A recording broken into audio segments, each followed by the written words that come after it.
آج ہم ایک بہت مشہور بلکہ یوں کہیں کہ متنازع ملاقات کا ایک گہرائی سے جائزہ لے رہے ہیں۔ اس نے تقریباً 2 دہائیوں سے کافی مباحث کو جنم دیا ہے۔ یہ گفتگو تھی 4 ہارس مین یعنی 4 شہسواروں کی۔ جی بالکل، اور یہ نام بھی 4 شہسوار جو بائبل میں آتا ہے قیامت کی نشانیوں کے حوالے سے، تو یہ خود ہی اشارہ کرتا ہے کہ اس ملاقات کو اور اس فکر کو مذہبی عقائد کے لیے ایک بہت بڑی تبدیلی یا شاید خاتمے کا پیش خیمہ سمجھا گیا تھا۔ یہ ستمبر 2007 میں ہوئی تھی اور اس نے واقعی اس وقت کی نئے الحاد یعنی نیو ایتھیزم کی تحریک پر گہرے اثرات ڈالے تھے۔ آج جو ہم بات چیت کر رہے ہیں اس کی بنیاد کچھ ذرائع پر ہے۔ ہمارے پاس اس 2007 کی گفتگو کے شائع شدہ ٹرانسکرپٹ پر لکھے گئے کچھ اہم کتابی تبصرے ہیں جو political quarterly, open letters review اور دی گارڈین جیسے جرائد میں شائع ہوئے۔ جی، اور اس کے ساتھ ساتھ ہمارے پاس اس گفتگو کی جو اصل یوٹیوب ویڈیو ہے اس کے ٹرانسکرپٹ کے بھی کافی لمبے اقتباسات موجود ہیں، خاص طور پر پہلے اور دوسرے گھنٹے سے، اور پھر جو کتاب چھپی اس گفتگو پر اس کے تعارف اور کچھ حصوں کا اردو ترجمہ بھی ہم نے دیکھا ہے۔ تو ہمارا مقصد کیا ہے آج؟ ہم چاہتے ہیں کہ اس اہم گفتگو کے جو مرکزی دلائل تھے، پھر اس پر جو تنقید ہوئی اور یہ جو نیا الحاد کی تحریک تھی، اس پر اس کے کیا دیر پا اثرات ہوئے، ان سب کے ایک جامع مگر نچوڑ پیش کریں، خاص طور پر ان سامعین کے لیے جو کم وقت میں اس پیچیدہ موضوع کو سمجھنا چاہتے ہیں۔ تو آئیے اس گفتگو کے پس منظر سے شروع کرتے ہیں۔ یہ مواد آپ اطلس علی آفیشل یوٹیوب چینل سے سماعت فرما رہے ہیں، جس کا مقصد عام اور سادہ انداز میں سائنسی، ادبی، تاریخی مواد کو آڈیوز کی صورت میں قارئین تک پہنچانا ہے۔ اگر آپ پسند کر رہے ہیں تو چینل کو سبسکرائب کر کے ساتھ ویڈیو کو لائک کر کے اپنی پسند کا اظہار کر سکتے ہیں۔ مزید اپنی قیمتی رائے دینے کے لیے ویڈیو کے کمنٹ سیکشن کا استعمال کیجیے۔ بالکل، یہ ملاقات ہوئی تھی ستمبر 2007 میں کرسٹوفر ہچنز کے واشنگٹن ڈی سی والے اپارٹمنٹ میں۔ وہ مشہور مصنف اور صحافی تھے اور ماحول تھا 9/11 حملوں کے بعد کی دنیا کا، جہاں مذہب، شدت پسندی، اقلیت، ان سب پر بحثیں بہت زیادہ تھیں۔ اور اس کمرے میں 4 ایسی شخصیات تھی جو اس وقت اپنی کتابوں کی وجہ سے آپ کہہ لیں کہ دانشور حلقوں میں ایک ہلچل مچا چکی تھی۔ ماہر حیاتیات رچرڈ ڈاکنز، نیورو سائنسدان اور فلسفر سیم ہیرس، فلسفر ڈینیل ڈینٹ اور خود میزبان کرسٹوفر ہچنز۔ ہاں، اور ان کی کتابیں دی گاڈ ڈیلیوژن تھی، the end of faith, breaking the spell اور گاڈ از ناٹ گریٹ۔ یہ کتابیں سمجھیں کہ اس نئے الحاد کی بنیاد بن گئیں جو پہلے والے الحاد سے ذرا مختلف تھا، زیادہ جارحانہ اور مذہب کے عملی نقصانات پر زیادہ توجہ دیتا تھا۔ جی ہاں، اور دلچسپ بات یہ کہ یہ گفتگو جو کوئی 2 گھنٹے سے زیادہ چلی، یہ ریکارڈ ہوئی اور اس کی ویڈیو یوٹیوب پر وائرل ہو گئی، کافی لوگوں نے دیکھی، لیکن اس کا جو تحریری ٹرانسکرپٹ تھا وہ کتابی شکل میں بہت بعد میں آیا، یعنی 2019 میں۔ اچھا، اور ایک اور بات بھی ذرائع میں بتائی گئی ہے کہ اس ملاقات میں ایک 5ویں شخصیت آیان ہرسی علی، جو خود مذہب پر تنقید کے حوالے سے کافی مشہور ہیں، ان کی بھی شرکت متوقع تھی لیکن وہ آ نہیں سکیں۔ جی، وہ کسی وجہ سے شریک نہیں ہو سکے۔ تو چلیں اب گفتگو کے جو مرکزی موضوعات تھے ان کا جائزہ لیتے ہیں۔ سب سے نمایاں پہلو تو مذہب پر براہ راست اور اکثر سخت تنقید تھی۔ ان چاروں پر اکثر یہ الزام لگتا تھا اور لگتا ہے کہ ان کا لہجہ متکبرانہ ہے، تحقیر آمیز ہے، بہت تیز ہے، اور یہ بات گفتگو میں بھی زیر بحث آئی ہے نا؟ جی بالکل آئی۔ ڈینیل ڈینٹ نے خاص طور پر ذکر کیا کہ انہوں نے اپنی کتاب بریکنگ دا اسپیل میں کوشش کی تھی کہ وہ معقول مذہبی لوگوں کو مخاطب کریں، نرمی سے، لیکن پھر بھی ان پر بدتمیزی اور گستاخی کے الزامات لگے۔ تو ان کا نتیجہ یہ نکلا کہ مذہب نے گویا تنقید کو فوراً بدتمیزی یا گستاخی قرار دینے کا ایک دفاعی نظام بنا لیا ہے۔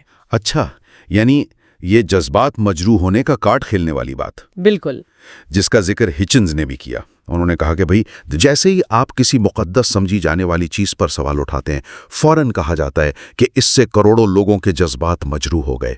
تو یہ تو بحث شروع ہونے سے پہلے ہی ختم کرنے والی بات ہو گئی نا؟ صحیح۔ اور سیم ہیرس نے اس میں ایک اور پہلو ڈالا۔ انہوں نے کہا کہ بات صرف لوگوں کو ناراض کرنے کی نہیں ہے، بلکہ وہ یہ دلیل دے رہے ہیں کہ اس معاملے میں ناراض ہونا ہی غلط ہے۔